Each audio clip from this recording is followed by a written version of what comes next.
Hello and welcome to the Data Break Podcast, episode 63 for the week of September 5th, 2016. I'm your host, James Lee, and with me today we have Ravenstorm of Arkin. Hi there. How's it going? And Max Lee. Hello. How's it going, guys? Thanks for sharing. Thanks for coming down this evening. Or coming on air this Labor Day evening, the podcast. How was your guys' Labor Day weekend? So far, fantastic. Like, just nice, relaxed time.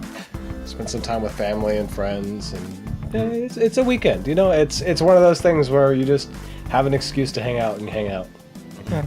I forgot that there was even Labor Day until last night, so I was just pleasantly surprised this morning. That's a great way to wake up. You're like, oh, I don't. No school. I could just rest. Just labor. Yeah. Cool. So, yeah, I spent most of yesterday in the Bay Area. I was going down nostalgia, history lane where I used to live. So, Nice. I went around with my brothers, like, oh, we used to do this here, or that was where that was. It's strange how things, some things stay the same and some things change. I don't know. It's a part of life. It's definitely an interesting experience revisiting places that you have sort of stored in memory, because the places that exist in memory are not necessarily the places that exist in the real world. Right. My mental map of San Jose, California has been severely overhauled since this past weekend, because I used to have a mental map of where everything used to be, but I guess this past weekend I must have degraded. So like when I came back, I was like, oh wait, this is over here. Oh, I see. So yeah, it was kind of confusing coming back and figuring out where everything was. Anyways, I believe we have a lot of topics to cover this week. It's been an eventful week. As far as I'm concerned. Indeed. Well, let's make this an eventful podcast. I do have to get up pretty early tomorrow, so we'll make this a short one. All right. Well, we'll make it pretty short.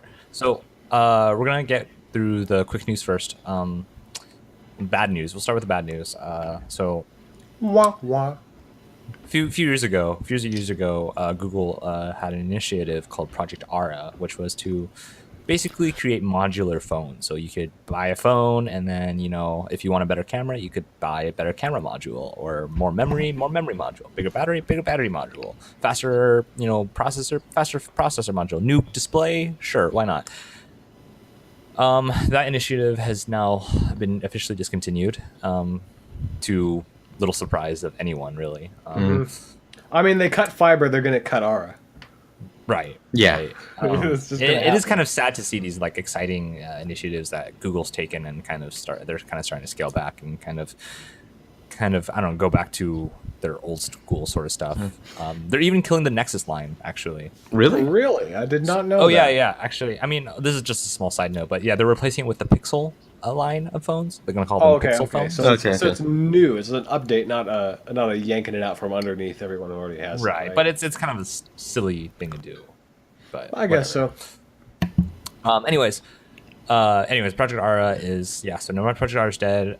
But it's kind of interesting to see where how it lives on, because you see LG with their G5. They've kind of introduced modular components to their phones, and Motorola has integrated their own little thing called Moto Mods, where you could add little better a better lens to your phone camera, or a battery or a projector or something, and it just kind of snaps on and connects to your phone. I don't know. What do you guys think of the concept of modular phones? Would you guys use a modular phone? Let's visit. Hold on, sorry, Max, to interrupt, but I think this is important. Let's visit the Razer project, the modular PC. Oh, that was a fun one. Because I think this is a good analog for this same situation. The issue is the proprietary hardware is just too damn expensive. Yeah. That's the long and short of it. That's just it as far as I'm concerned. And it's only modular for that specific model of phone. It's not going to work for other brands, and probably for not other models of the same brand. Precisely, and that's sort of where the issue comes up. There is no standard. Now, if all the phone companies were to get together and say, hey, this USB Type C, this is pretty sweet.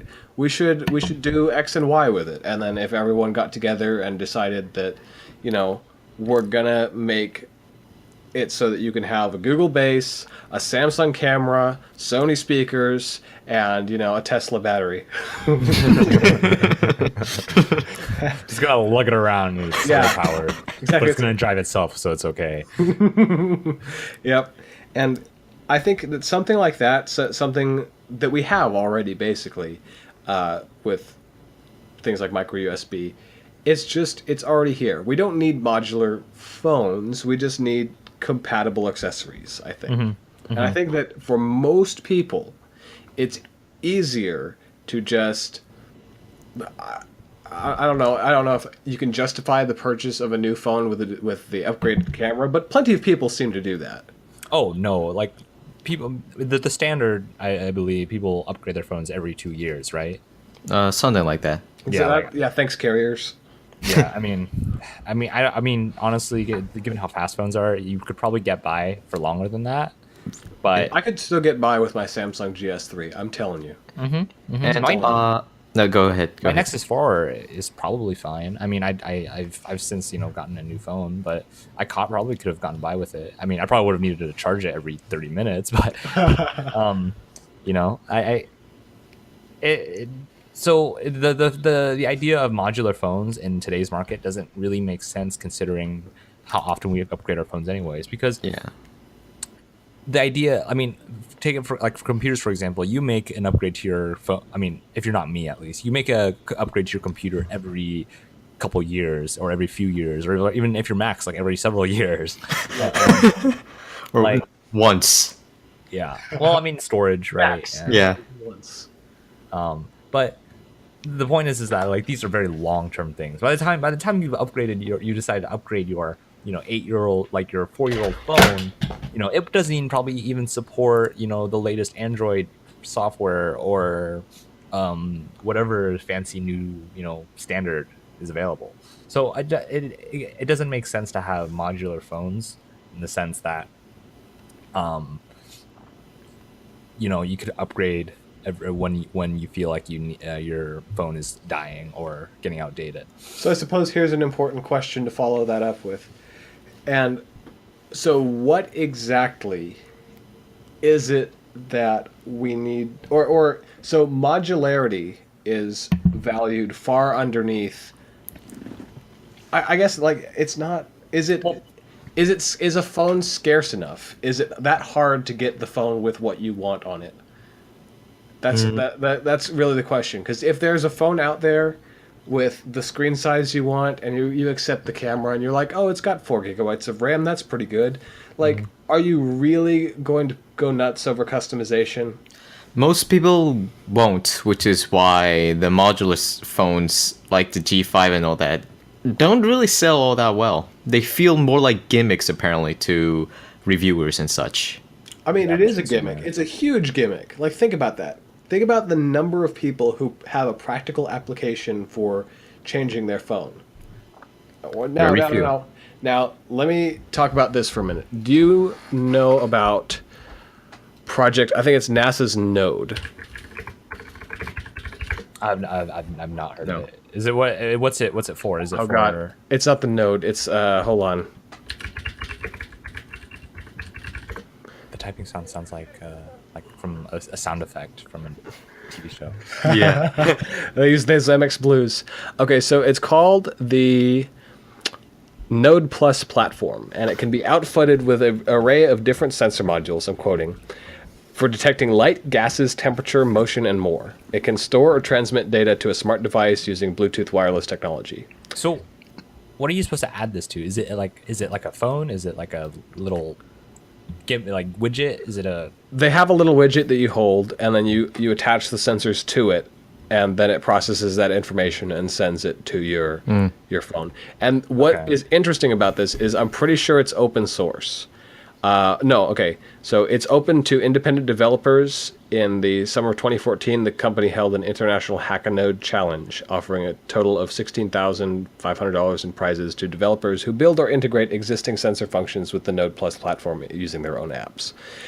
I think this is really cool. It's open to development, not only hardware, not only software wise, but also hardware wise. So it's good for hacking. Yes, and it's something that has a lot of potential to like that's for scientists or for graduate students or whatever. You know, Right. if you want to know the spectrum of whatever burning substance is in front of you, you can with your smartphone. There is now an app for that, and it doesn't require that you switch out a new module into your phone. I see. Yeah. And Well, yeah, no, that makes sense. I mean, I think for something like that, that's kind of like an accessory more than like something that you want to attach to your phone physically. true. Whereas the idea of Project Ara was like it's more like I need a bigger battery for today, or something. So do you like think- I'm going on a long day trip. I don't really care about how thick it is in my pocket when I'm cycling today. Since I'm going on a day trip in a car, I need more battery. So I put on the big battery module, and my phone is a little thicker, but it has more battery. Do you That was think the idea. Future proofing is more important than modularity at this point, Well, I mean, or customization. elaborates as in making a phone that could last a long time. Just not only last a long time, but like will hold its own against like my OnePlus 3 has 6 gigabytes of RAM in it. Now 6 gigabytes of RAM, that's 2 fewer gigabytes than my computer has in it. And I don't think I'm ever going to need 6 gigabytes of RAM, but you know what? I'm sure in 2 or 3 years there'll be apps that use that much while I have them running in the background. And so to me, it seems more prudent to start or just to buy technology that I'm not going to have to replace. And I think that modularity embraces the opposite spirit. It says, here, buy this chunk of technology and then pay more into it. Right. Either way, it would be in the interest of companies to decrease longevity in any way possible. To make sure that people continue buying new products sooner or later. I don't know about that. I am, of course, I'm not a believer in most corporate strategy, but planned obsolescence is one of the most just disgusting things ever. As a Please. tinker, I hate it. Please. Yeah. So one of the I was thinking about your Galaxy S3 about it, and that phone has been immensely popular, right? And honestly, so you could solve the so like there's a couple things that keep a phone from lasting too long, right? Processors are fast enough where you could probably get most of your day-to-day tasks done, and you wouldn't be you wouldn't care, right? Yeah. Like Pokemon Go might suffer a little bit, but that's not too bad. But in my mind, things that are going to degrade the fastest in terms of phones is going to be software, battery, and camera. Those are the three things that get outdated the fastest. Let's talk about camera. Because I think that so battery can be solved. If we add a replaceable battery, Replaceable or batteries replaceable are- battery service, Yeah. like just a service, like you go into your phone provider store, they swap out the battery for you. It should be that easy. It should be that easy. It should be that easy, but also you have to realize that. I mean, if your phone isn't getting software updates for more than 2 years, they're probably not going to support your battery for more than 2 years as well. Yeah. Okay, I see where that's coming So from. user replaceable would be more preferred. What about universalizing a battery? Battery standards, I wish. That but, would be great, but companies doesn't still come- haven't. It does. The issue is that it doesn't conform to whatever company wants to design their phone around. Because sometimes, sometimes the company wants to put their battery on the bottom of the phone, or sometimes they want to put it on the top of the phone. I can see it. So there's a lot of issues involved with that. Okay. So battery, storage, camera. I think those are the three, right? That I said. Camera- Software. And Camera's software. the one I want to Software. discuss. Because this is probably the most obnoxious... it's the most obnoxious thing to sing praises about a phone about. Like, unless you're the Lumia 1020, it's not that much to brag about. Well, Your 14 megapixels is not much better than your 10 megapixels. and because it all comes down to optics, in my opinion. It's optics, yes. I Yeah, bought a I see. DSLR, and it could be 2 megapixels for all I'm concerned. The optics are good enough, and the optics are what matter. With a phone, you have the same relative, like, and they're not crappy optics because It's it's, the same- amazing what people have done. It's the same Sony sensor that they all use. They all use the Sony sensor, the same Yeah. Sony sensor. Yeah, but the Yeah. actual lens. But the lens is what kind of differentiates them. And that and the image processing, like the way the phone processes the light and turns it into pixels, Right. is also a huge issue because Sony had, like, my phone as a Sony phone has like their top of the line Sony camera sensor, 23 megapixels, but the camera software is such crap that it takes slow pictures. The pictures don't turn out the best, despite being, the top of the line camera, phone camera. So the issue is the algorithms involved in processing the images, and again, like you said, optics and the software. So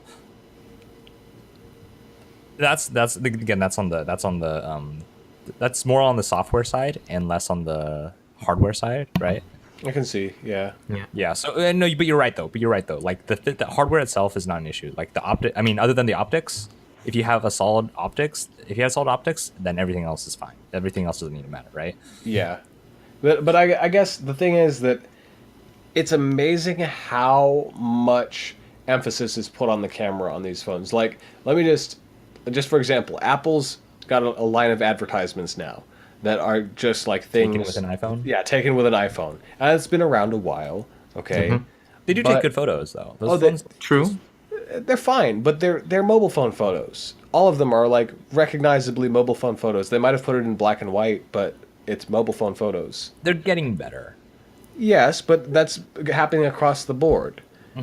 I mean, And not to mention, if you are really someone obsessed with photography, Yeah, you wouldn't be taking Why- pictures yeah. with your phone. like, well, it's to make your selfies look a little better. It's to make it's so that but, Snapchat's but when you're better. taking something that close and just like in poor lighting, it doesn't matter how good the camera is, it's gonna look pretty much the same. Well, That's right. I mean, if the camera's good, it won't have to worry about poor lighting. But that's another story. That's actually probably the thing I want most out of a good phone camera is a good Low light. low light. Yeah. Because a lot of people take pictures A of boy can dream. Yeah. We'll see what the new iPhone brings. I've heard they're going to put an emphasis on the camera, so we'll see. We'll see. Yeah, Okay, and then so the battery and then the software is also a that's thing, the like, big concern because right, because manufacturers never update their phones. There's so, like, I mean, you've always seen the statistics, right? Like the latest Android version is always like the smallest of the market, whereas we're on Android 7.0, right? I have no idea. Honestly. Let me It- check. How It comes do and I- goes. My phone does that itself. Right. Well, we're on 7.0 nougat, whatever we want to pronounce it. Nougat.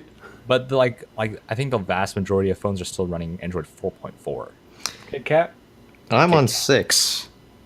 Yeah, we're on 6. You're on 6. That's fine. 7 isn't even out for most phones. So, so software is a huge issue. If you get a popular, well-supported phone, you could use CyanogenMod, and then that'll be updated nicely.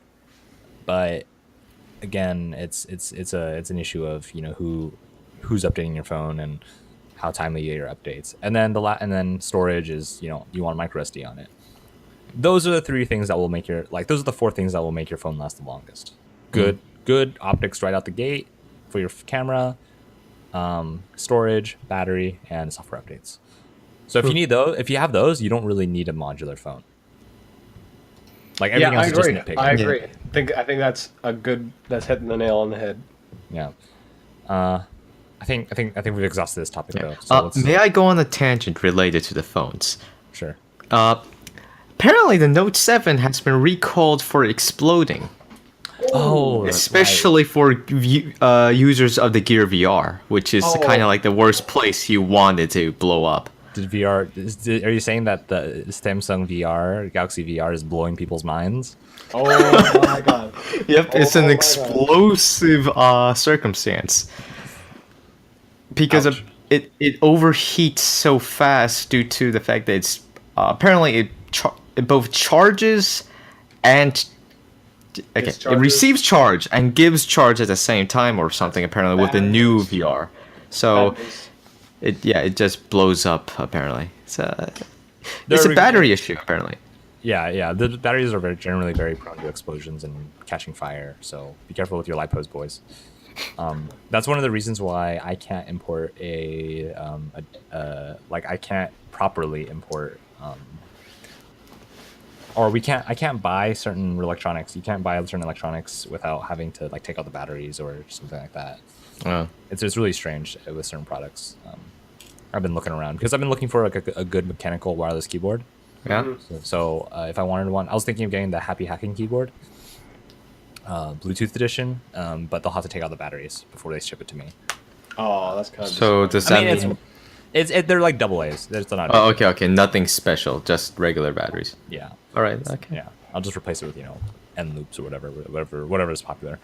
Gotta Okay. have So, the same battery as all the popular kids these days. right. So, let's move on to something a little more interesting, a little more abstract, it's fun. It's really interesting to talk about. And anyways, for full disclosure, we don't make any money off our YouTube. Not at all. Nope.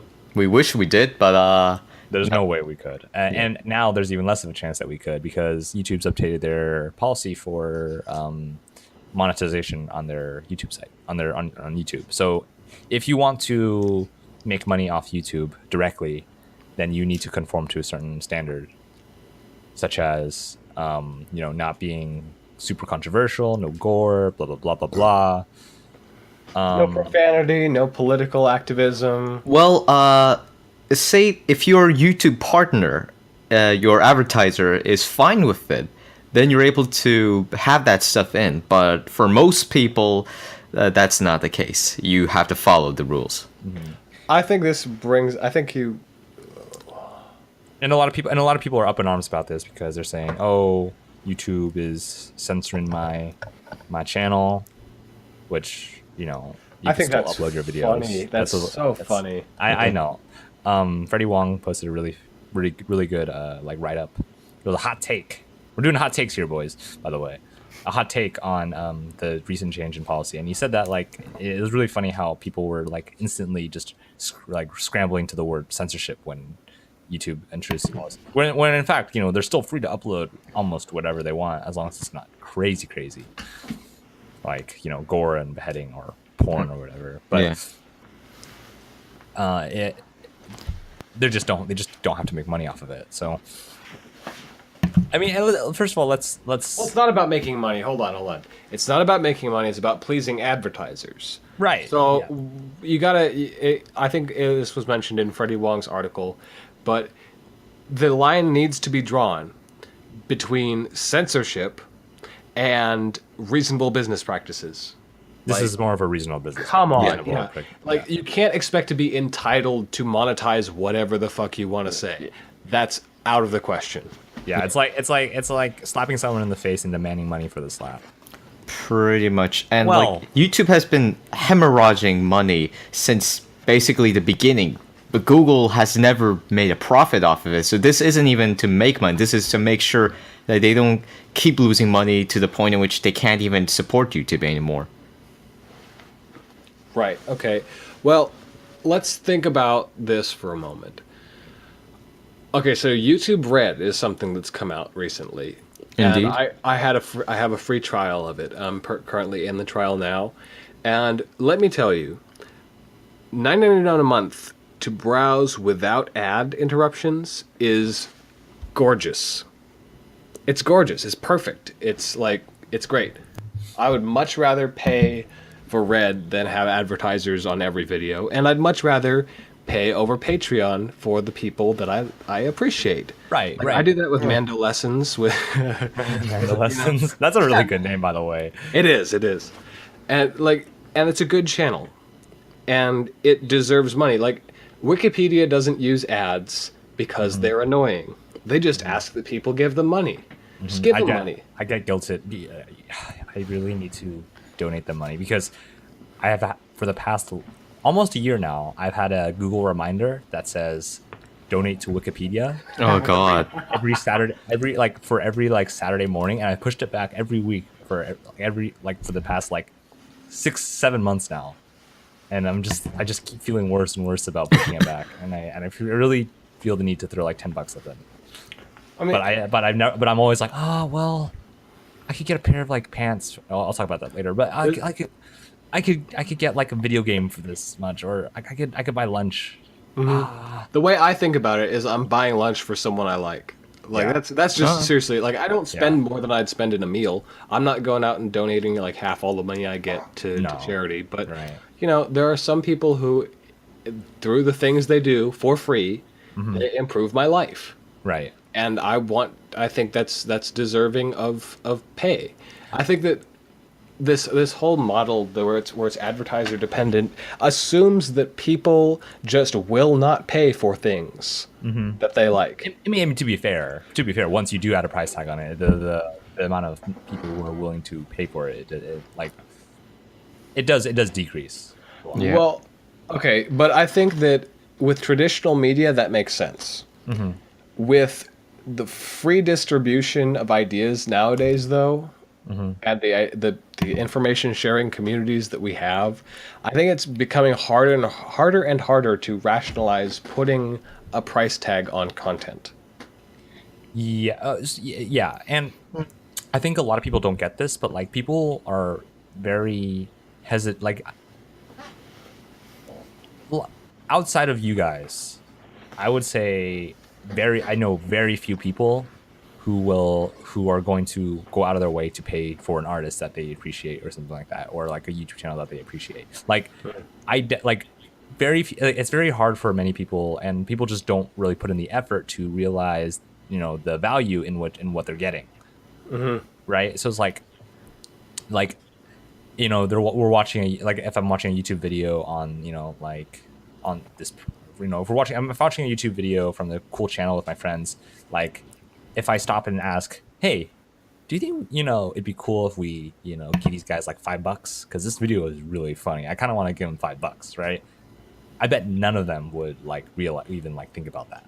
Yeah. Well, the thing is, I wouldn't think about that, but the thing is, if I watch that guy's videos every week whenever they come out, like Kurzgesagt or School of Life, like those are two really great YouTube channels. Well, even then though, they like it take. I doubt if I was watching a, you know, like a YouTube channel with my friends on the regular, I doubt they would like even think about, you know, throwing $5 their way. I think The thought would never come across. That's a cultural thing, though. That like it's expected, like in our culture, in the way we do it now, it's expected that, hey, you want this item, it's potentially good for you, and then you say, yes, I would like that item, and then they say, okay, give me money, and then you give them money, and then you get the item, and then you get to try it and use it, and that's okay for traditional media, but with information sharing as it is, it's just not the same. You can't guarantee the same sort of returns. You can't. You know, it's easier to ignore things with a price tag nowadays. You know, and I think that instead of centering it around like, oh, you are paying money for this exchange of goods or services with this person, you should think, this person is giving me their time and their effort inadvertently. They might not be thinking about you personally, but they're doing something, and they're doing something that is valuable. And I think that it comes down to our personal responsibility to consider what is it we find valuable. Well, that's what I'm saying though, is that most people will not think about that. Most people just like, that's a funny YouTube video, and then move on and watch the next ad or whatever, right? Like I think like, and it shouldn't be that way. I think as time goes on, we're going to start seeing a shift in how people like consume like and pay for their media. Like at first, you know, everyone's like, oh, like everyone thought that advertising was just like meant free, right? Advertising meant free or whatever. Pretty much. Like that's just their out. They're like, oh, you know, it's like magic to them. It's like, oh, you know, advertising will take care of it. They don't have to worry about the livelihood of their favorite artist or whatever. The ads will take care of it. But as time goes on, you know, these ads get more intrusive, and you start figuring out how little the artists get paid. You know, people start people are starting to, I mean, like us, starting to realize the value in, what on the media that we consume. So, if you find value in something, you should probably pay it if you could afford it. I mean, I'm guilty of this myself. I still need to pay a couple artists that I really appreciate, support them on Patreon or whatever. I need to start donating to Patreon more. But it's just that a lot of people just don't go through that thought process. They just can, keep consuming and keep watching ads. So they don't care about the livelihood of the yeah, few people worry about the livelihood of the owner. And I think I read an article about this actually. It's called the economy of intimacy, I think, and how like getting close to your viewer base and your fan base is really key to monetizing your own content. Because like you said, hey, it's my if an artist goes, hey, it's my birthday, right? People will be more inclined to donate to your Patreon or whatever, because to them it's like, oh, I'm giving them a birthday gift, right? Crap, I wish I could find the article, because it's actually really insightful in how and it actually touched on what you said before, Ravenstorm, about like buying someone you like lunch. It's exactly like that. It's like, oh, I appreciate this person, I'll buy them lunch. Boom, $10 to your Patreon. So, and this goes back to what we were talking about before, where Freddie Wong had mentioned that you should not be relying on YouTube to, for your livelihood. People that are screaming, oh my gosh, YouTube is taking away my livelihood, they were just putting all their eggs in one basket. You shouldn't. Yeah, I mean, come on, like you can't be entitled to these things. It's like you should be able to make a living doing something you love. I think that's that's a decent expectation for humanity. Like that's an optimistic thing, but you can't do something you love and then expect, just purely expect that people are going to pay you for it.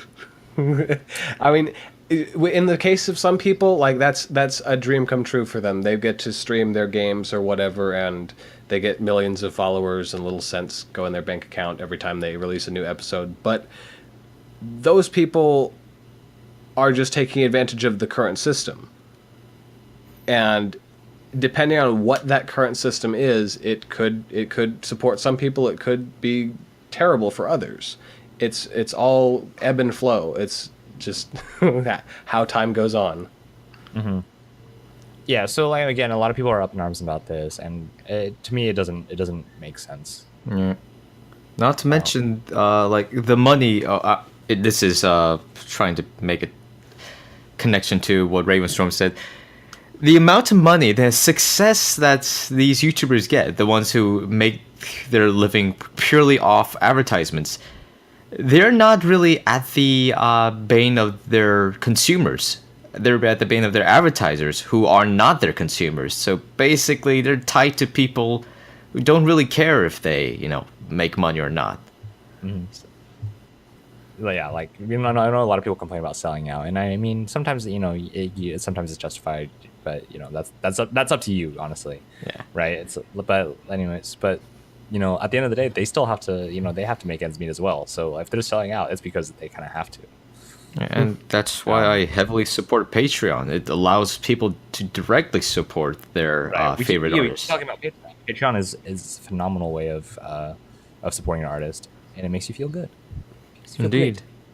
Also, Bandcamp, also a good alternative to buying through whatever record labels or iTunes.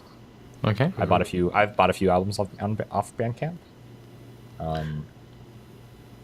They do have a fairly good monetization system set up. But yeah, the Patreon and Bandcamp are really good places to start. And I think this is just how people should start consuming their media. Is just start paying for their what they like. I don't know. And I know it's a little difficult, and YouTube is admittedly being very vague about their requirements. So I can see how people are upset about that, at least. I feel like you could summarize the requirements as whatever the advertisers don't like won't get monetized. That's basically how I'll say it in a single sentence. Right. Yeah. All the requirements they put probably don't really matter as much as The advertisers, yeah. yeah. Yeah. And I wonder what the process is going to be for flagging certain channels and, taking away their monetization and all that. We'll see how it turns out. A lot of people are saying that, we need a YouTube alternative, which we'd probably do. I mean, YouTube is the standard for watching videos online, right? Yeah. So I guess it's good to have some competition in the field. So I don't know. It's difficult. It's a difficult situation we're in terms of how this is going about. But hopefully this will start to push people to support their artists better. Yeah, I think that's it for my topics that I brought this week. Ravenstorm, I think you wanted to talk about education. I do. Okay, so We can I'm make taking- a segue out of it, but we're not going to. yeah. So I'm taking this honors English class. It's honors research and comp. It's a really nice high-level English class. It's what I tested into. I'm very happy with it. Sure. And our theme for the entire semester for our single source, multi-source, and a research paper, we're doing this thing, Bay Area Honors Symposium or whatever, that I'm supposed to complete and submit something to. And the whole theme, the overarching theme, is education. And I've been working on this essay for a couple days now, and it's very open-ended. The prompt has no structure whatsoever. It's just respond to this other essay. Use it as a springboard to talk about whatever you want, pretty much. But just develop your ideas. And it's a essay called Examsmanship in the Liberal Arts. Have you ever read that? I've never read it. What would you be able to summarize it for us, or? Yes, it was written by a member of the Harvard faculty, and he talks about how this one student who was not in one of these classes. Okay, he was just standing there with a friend. His pseudonym is Mr. Metzger. Mr. Metzger is wandering around the halls of Harvard looking for this drama rehearsal that happens on this day every so often, but it's not there this time. And he's sitting there wondering, sort of dejectedly, what's going on. And he sees a friend of his across the hall, and he goes over to his friend and says, "Hey, what you waiting for?" And he says, "Oh, I'm going to this class, social sciences or something like that." And Metzger says, "Oh, that sounds cool. What do you do?" And he's talking. His friend says, "It's about people, humanity, or something or other." And then a proctor comes and shoves them both into the classroom, sits them down with desks, and gives them a blue book, opens it up. And Metzger, not having taken this class, puts George Smith on his handbook and proceeds to write a brilliant essay about a book he's never read. Just purely on what Perry, the author of this essay, calls bull, which is relevancies, however relevant, without any data. Mm-hmm. And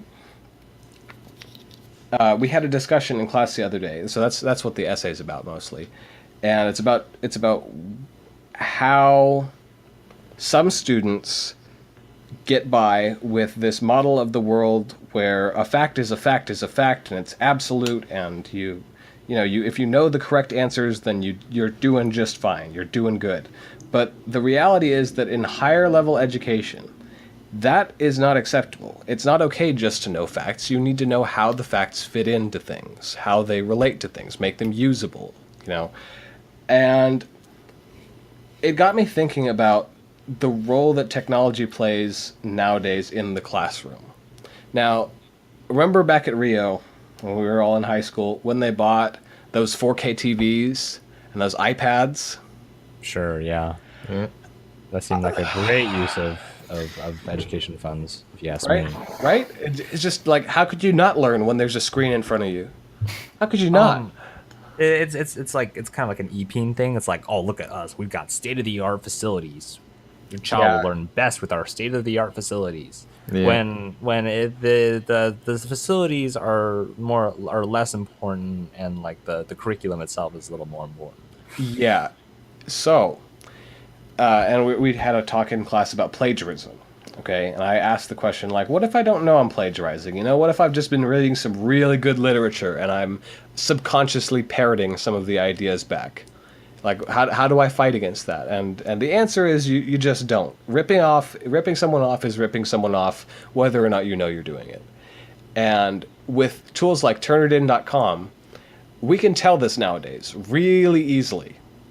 You just submit your document and it goes through the document checker, and the document checker compares it to everything else that's ever been submitted and reaches across the internet and basically Googles every phrase and word that you put in. There are like thresholds, right? It has to be less than like 15% or whatever. Something like that. Yeah, and so I've been thinking that, like, in the olden days, before Turnitin.com, if you have been reading some good literature and you parrot back some great ideas to your professor and you don't attribute it to anyone, that's still fine. You'll probably get an A on your paper. But nowadays that it's harder. And nowadays, when I want to look something up on the internet and find something out, I go to source after source after source. Just, I'll go through 10 pages before I find and I know, like, what I'm looking for. Do any of you have the same procedure? I generally go to, like, if I haven't done like a good amount of writing in a while, just because my classes have been more technical. Mm-hmm. But actually, on the one time I actually did forget to cite my source. It's funny because it was just like a summary / report on like a research paper that I was reading, Mm-hmm. and I forgot to cite it. My professor or my lecturer or whatever, whoever was grading it, was rather forgiving about it because this was like an extra credit assignment, whatever, right? Mm-hmm. They're like, well, I would make you redo it, but you would just add the source, so it's not a big deal. Mm-hmm. Anyways, so my point was that like citing sources is important, but anyway, but the way I go through my sources, I usually go to Wikipedia, and then if I find something that I like, something that works for whatever I'm writing about, I usually just go, cite that source, where that source is coming from, go to the citation, and that's what the use of citation is for, right? It's like, oh, this information is really cool. I want to read more about it. Where do I get more of it? Then I go to cite your source, and then you get more of what you were looking for. Mm-hmm. That's how I usually do research, in terms of as far as looking for information in a Wikipedia page goes. Mm-hmm. So, but I guess the point I'm getting to is that with so many sources and so many little bits of information coming in, how do you manage your citations? How do you define what you've just picked up or what's an original idea?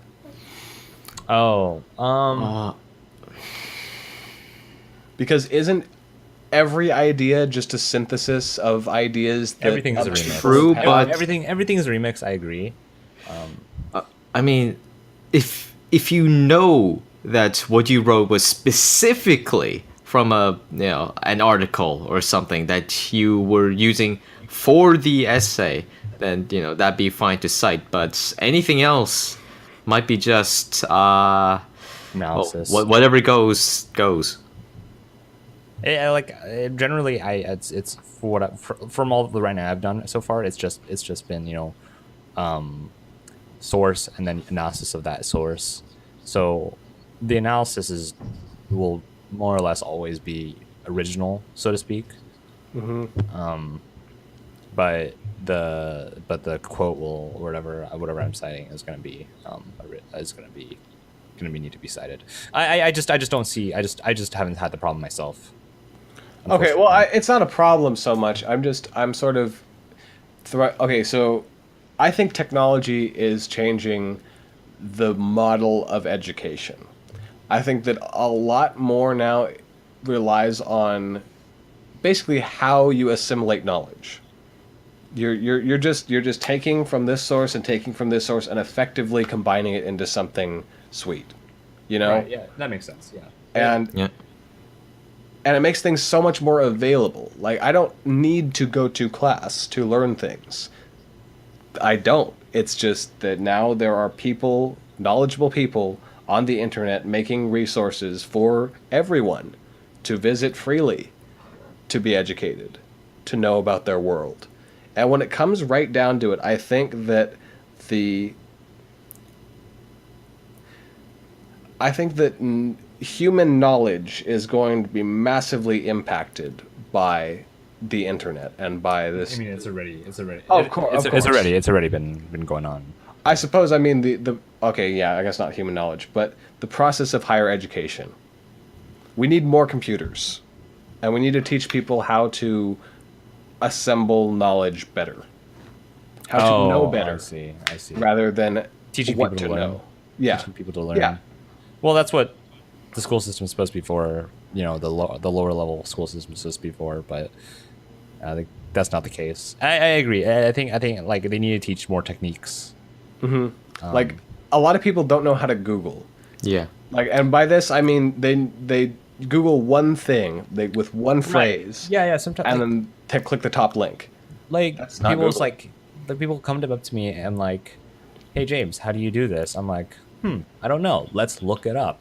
And then I proceed to look it up, and it's Right there. right there. It's right there. It's like, yeah, you could have done this. You didn't need to call me over. So like yeah, you're right. Some people. I mean, I guess I take it for granted, but there are certain things that people need to learn about, like how to acquire the information is very important, right? Like searching. I think that's a skill that definitely needs to be taught more. Yep.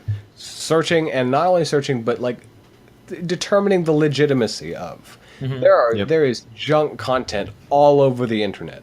And by junk content, I just mean things that aren't backed up.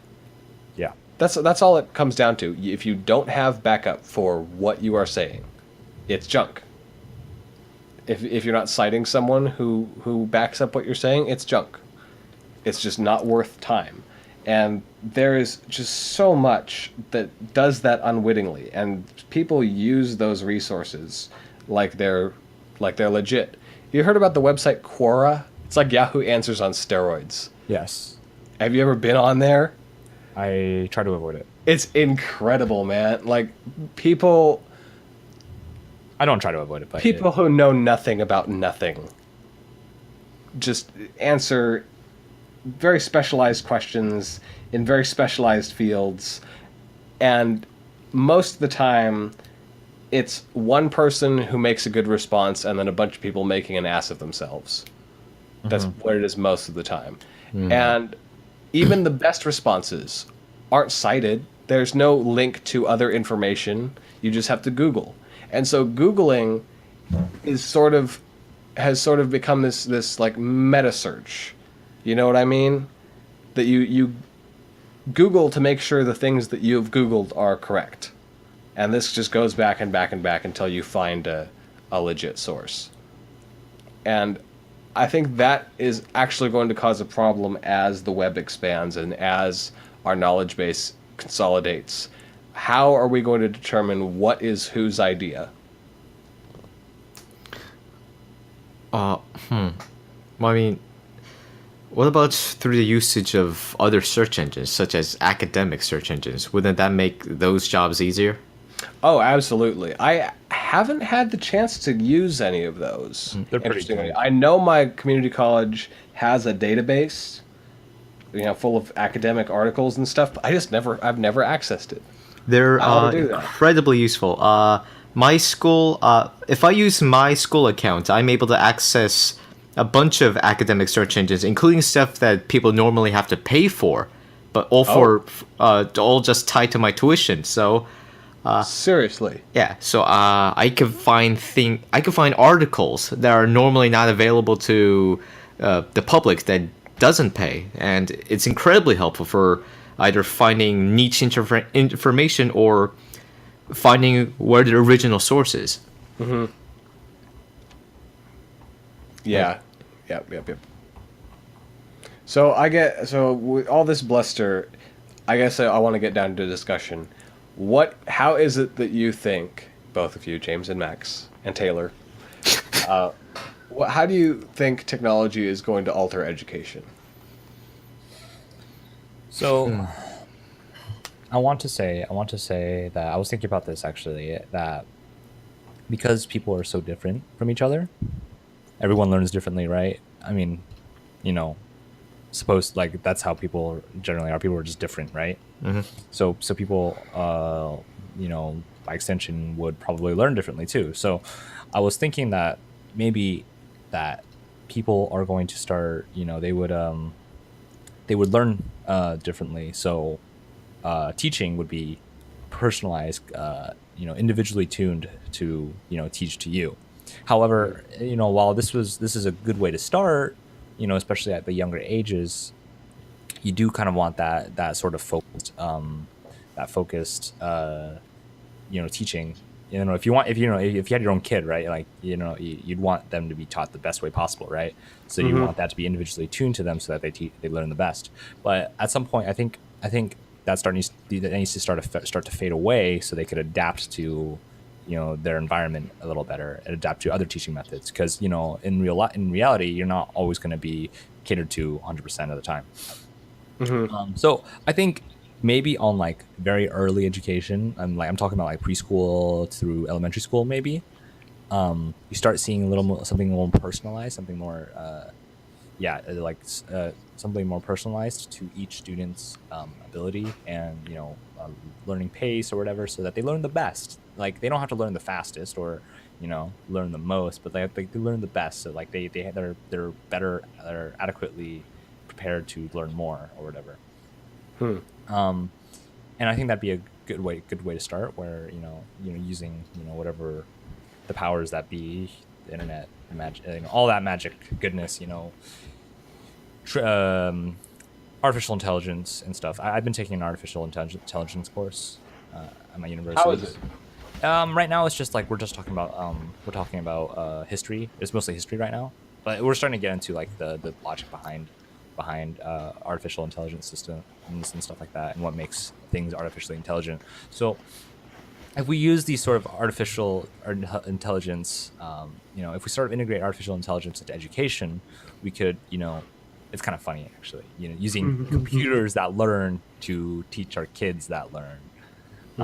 Yeah, it's just a way to better teach people on a personal level, so that they get the adequate teaching they need. And you know what? Actually, it'd be actually, I said earlier that this would only apply to lower levels, but now that I think about it, this could be applied to higher levels, where instead of you're not going to go to you're not going to employ 300 individual computers to teach kids, right, on an individual level.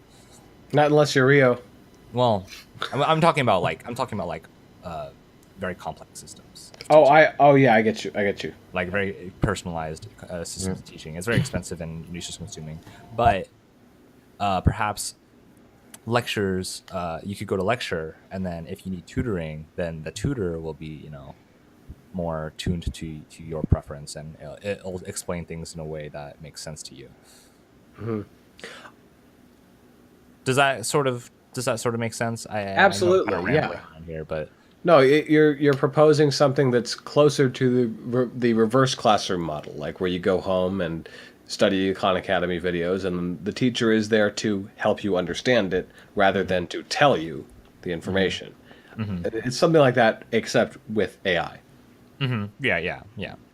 I think that's a great idea, and I think that I really hope to see that unfold as time goes on. What I about know you, Max. Max? I know Max is on a phone call right now, so you might have I'm back. okay.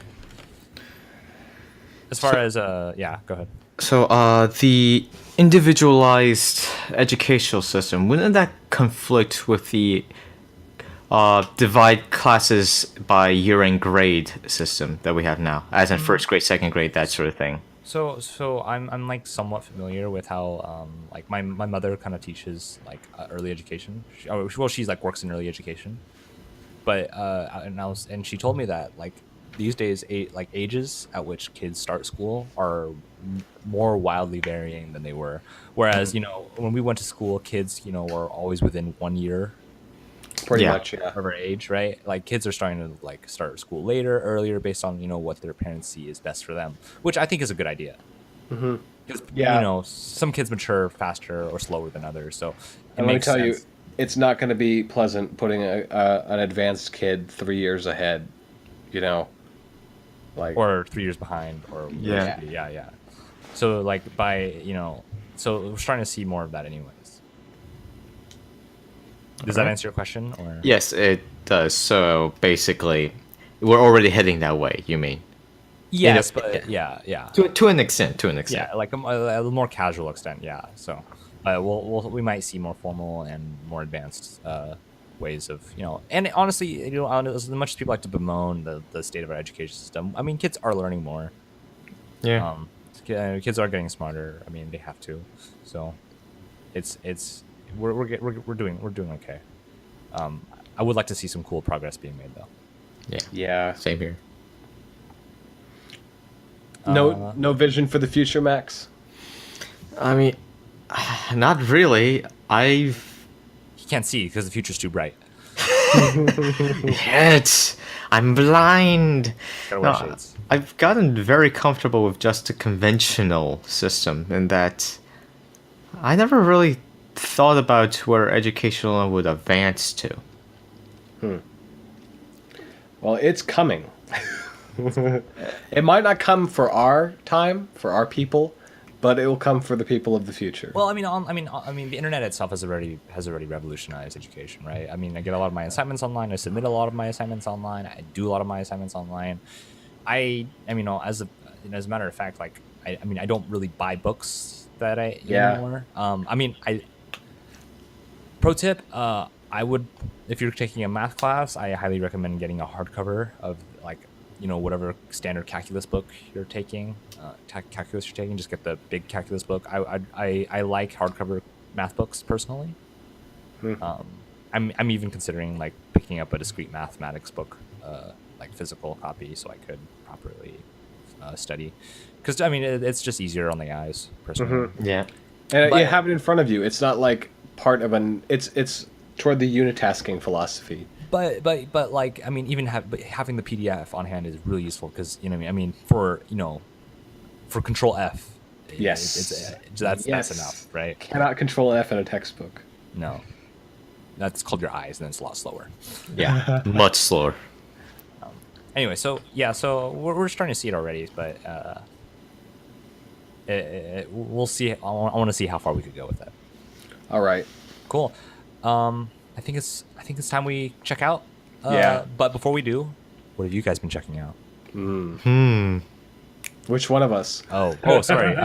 Host. Max, what have you been checking out? My YouTube channel. I've been actually no, I'm not checking out that. I'm trying to make other people check that out. We'll link that in the video description. All right. But like, as far as like what you've been playing, watching. Playing, watching, like films. Yeah, sure. It could be anything, any media or anything. Well, there was that stop motion film Kubo that came out however long ago, a week, two ago. How was that? My brother and dad went to see it, but I didn't. That I was watched it as well, by the way. it's story-wise, it's okay. It's pretty cliche. Well, yeah. It's not cliche. Well, not I would it's say. just generic. It's standard. I would Yeah. say it's. But the animation is, I'd say, it's quite beautiful, especially parts of water, because unless you've already seen the progress video, you might not know how they've done many of the effects they did without using CGI. They've used stuff like green screens and such, but no 3D graphics. They didn't do any 3D graphics. Are you really? As far as I know, everything was handmade That's using insane. real life stuff. That is insane. Like the oceans are paper mache. Oh, wow, that's cool. And the the waves and the stuff. and the eyes, the glowing eyes that are probably incredibly easy to do with CGI. It's multiple layers of glass, plastic, and paper. And it, I don't know how they do stuff like the smoke or the blood, because that's probably incredibly difficult. That might be CGI, but from what I've seen in the progress videos, everything is an actual object. That's pretty cool. It's That's pretty unfortunate. It's unfortunate though because the film. It's tanking in terms of money. cool. No. Yeah, it's not selling very well. My friend and I were joking actually because I mean, to be fair, a lot of people haven't heard about the movie. But my Yeah. friend and I were joking after we saw the film that they used all their money on the animation and didn't have anything left for a marketing budget. I would They agree. didn't- Yeah, that's too bad. A lot of But- people good- never it's a heard good of film. it. But you know, like when it comes to film media, something like that is going to be around as long as information persists, pretty much. right. And so, would they rather be remembered as the box office smash hit that everyone forgot about, or something that is a beautiful, unique work of art? I mean, if they want to keep continuing making those types of films, they might want to sell well. Oh yeah, Yeah. I love the fact that Firefly has been a cult classic, but you have to concede that I would much rather have more seasons of Firefly. Even if there's a slight drop in quality. Well, not drop in quality, but less marketing and less hype around it. Like, there's no way you could get a drop in quality on Firefly. let's be real here, Max. Come on. I haven't seen it. Like I would much rather I would in a heartbeat trade the fan base for more episodes. Because Yeah. I mean the cult following is heartwarming and all, but I just want more Firefly. Wouldn't the rest of the fan base share the same sentiment?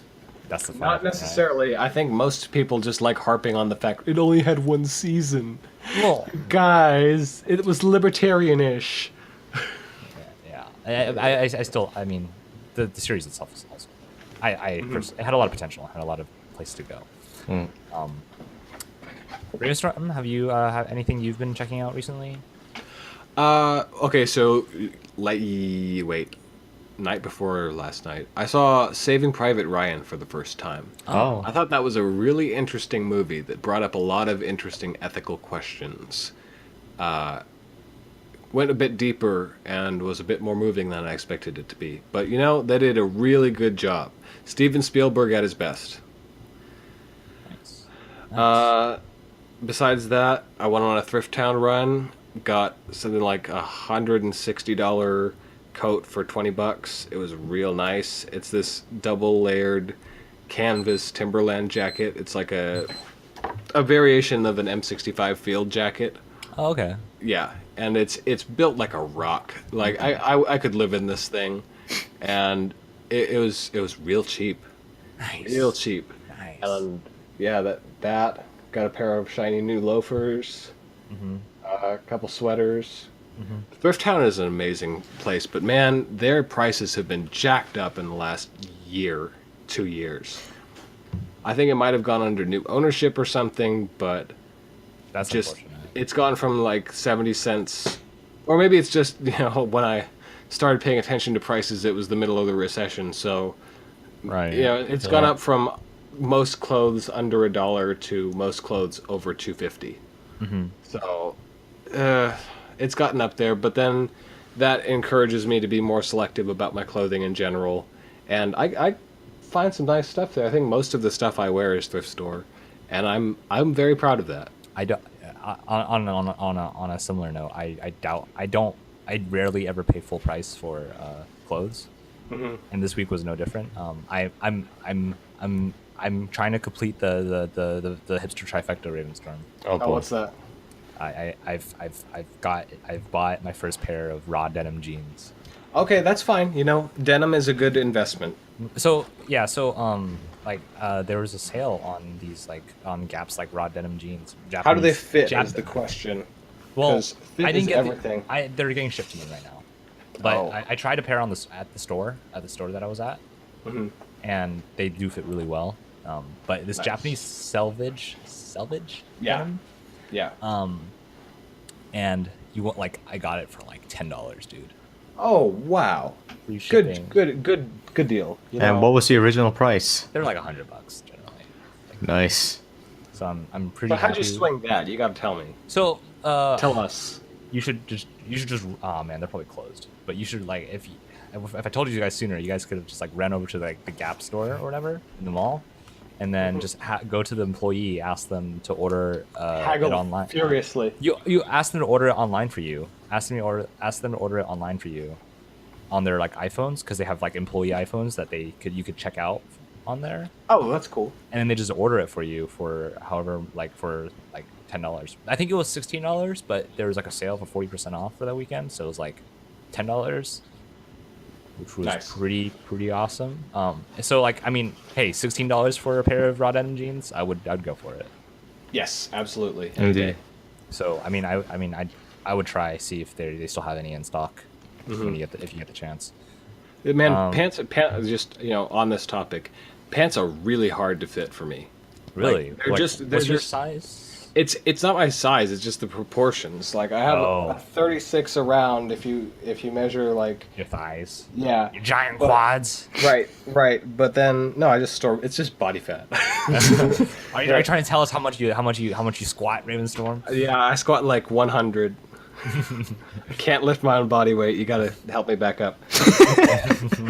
the like it's a 36 like 36-30 with Levi's jeans, and that's Whoa. already hard to find.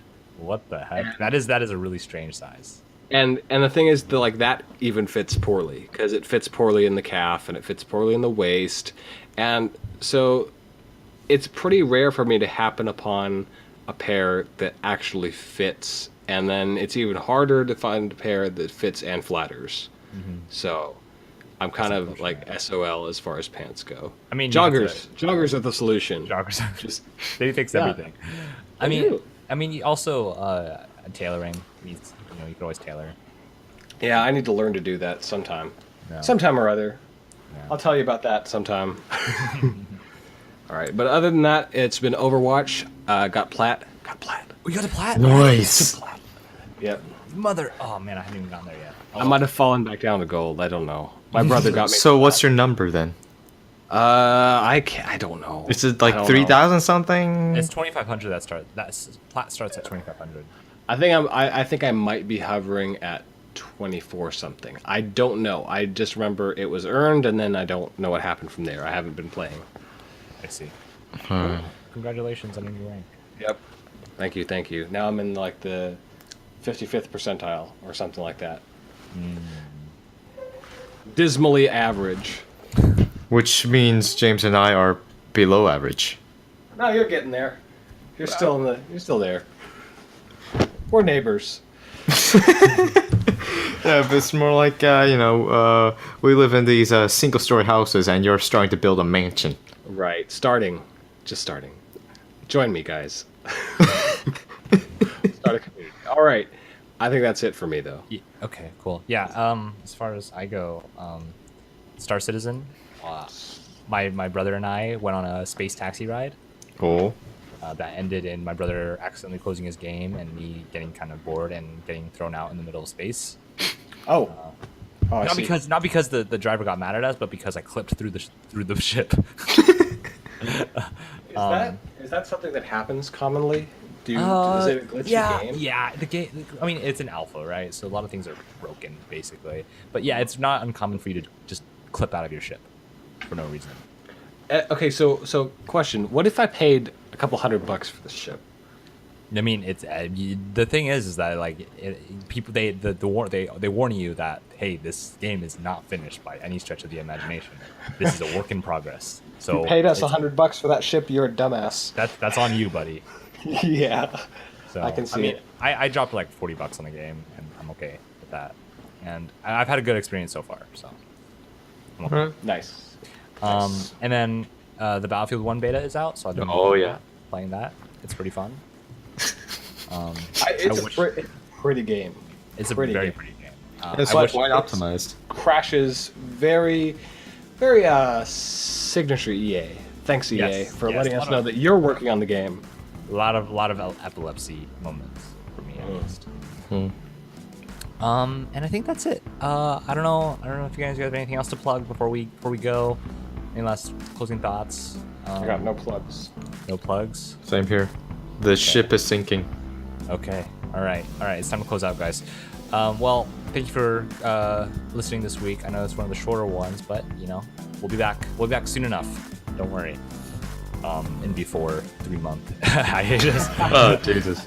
We'll try not. We'll try in not. before host can't end before. Right. So thank you for listening. If you want to listen to this outro and intro, Grant Webster has a lot more of this sort of stuff on his SoundCloud. His SoundCloud link is in the video description. Also, Max's YouTube channel, his latest video, Ravenstorm, you have to watch it because I will. He was playing.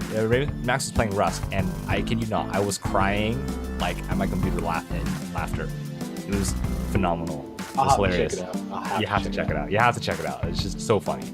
The link to my channel should be down below. Name is Crayon Jack. No spaces.